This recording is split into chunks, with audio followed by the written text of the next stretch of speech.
Good morning, guys. Happy Monday after Easter. Um, I'm not going to sit here and tell you that I forgot that I had devotional this morning.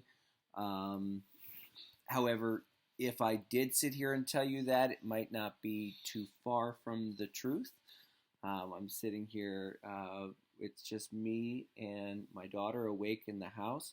But so I don't have a big thing prepared for you, but I have something from someone who has talked much about Easter, and he talks about specifically Easter Monday or the day after Easter. And I wanted to share with you from N.T. Wright, who has been transformational for me in my understanding of the kingdom of God, of Easter, and of what the nature of salvation truly is. And anyway, he writes in the New Testament. He's a New Testament scholar. Has done tons of work on Paul as well. But he speaks much about the resurrection and how that really determines everything.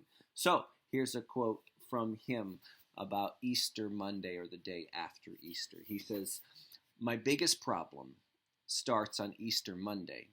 I regard it as absurd and unjustifiable that we should spend all these days keeping Lent, pondering what it means, preaching about self-denial, being at least a little gloomy, and then bring it all to a peak in Holy Week, which turn climaxes in Maundy Thursday and Good Friday and a rather odd Holy Saturday, and then we have a single day of celebration. Easter week itself ought not to be the time when all clergy and pastors sigh with relief or go on holiday. It should be a festival. It should have lots of hallelujahs and extra hymns and spectacular anthems. Is it any wonder people find it hard to believe in the resurrection of Jesus if we don't throw our hats in the air? Is it any wonder we find it hard to live the resurrection if we don't do it exuberantly? Is it any wonder the world doesn't take much notice of Easter if it is celebrated simply as one day happy ending tacked on to 40 days of fasting and gloom? We should be taking steps to celebrate Easter in new ways, in art, literature, children's games, poetry, music, dance, festivals, bells, special concerts, anything that comes to mind. This is our greatest festival. Take Christmas away, and in biblical terms, you lose 2 chapters in front of Matthew and Luke. Take Easter away, and you don't have a New Testament. You don't have a Christianity. As Paul says, you are still in your sins. Easter ought to be a time to take things up. Christian holiness was never meant to be merely negative.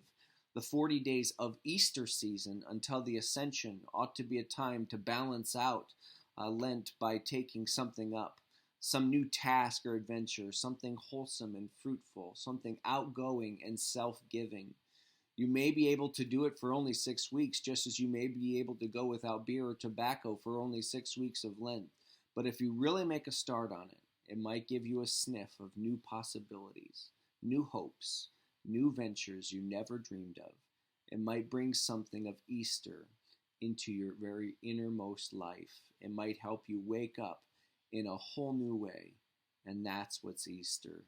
That is what Easter is all about. So let's keep the Easter party going. Those of you who are artists and poets and film directory type people or write children's books, you are the prophets in many ways of our time, and being able to speak the reality of God into right now. And so I would just love that we would light up our things from social media feeds to things we're communicating to each other, to private practices that we're doing, that Easter might be an ongoing celebration, not something that was finished yesterday, but that was started yesterday, that we might celebrate an Easter season, Easter tide, as the resurrection changes everything. So thanks for you. Hope you are well. Delight to share with you the Easter day yesterday and to begin the Easter season today.